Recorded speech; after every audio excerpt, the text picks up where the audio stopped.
C'est inévitable. L'immobilier va se faire rattraper par le Covid-19.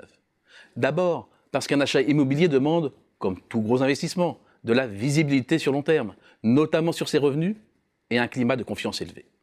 Les futurs acheteurs vont donc temporiser quelques mois et attendre que la situation soit calmée pour se lancer. Ensuite, une transaction immobilière demande beaucoup d'échanges humains, avec les agents immobiliers, les banquiers, les notaires, les artisans pour les travaux, sans compter les visites. Pendant cette période d'épidémie et de confinement, cette chaîne c'est inévitable, rompue. Certes, les visites virtuelles sur les sites des professionnels vont se multiplier, mais dans de nombreux cas, cela n'ira pas au bout. Pas tout de suite. Il faut donc s'attendre à un sérieux décrochage des ventes. Dans un contexte d'incertitude radicale, difficile de mettre un chiffre en face de ce décrochage. Le choc sera d'une violence instantanément plus intense que celui de la grande récession, mais normalement beaucoup plus court aussi. 2008-2009, 2 années qui ont vu les transactions passer de 800 à 560 000 transactions, soit une chute de 30%.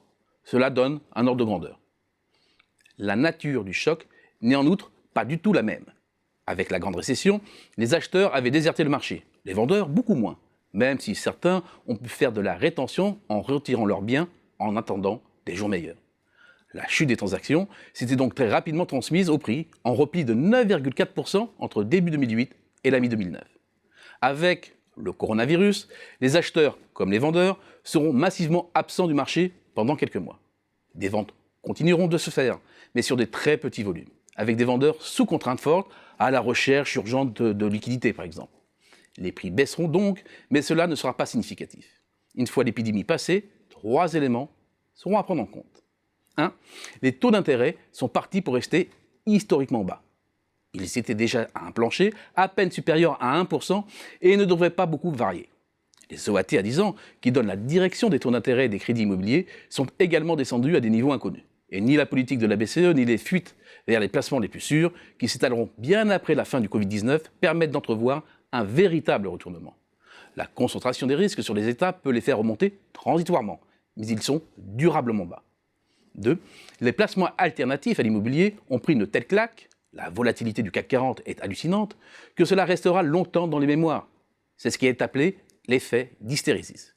Le marché action aura du mal à se remettre d'une chute aussi brutale. 3.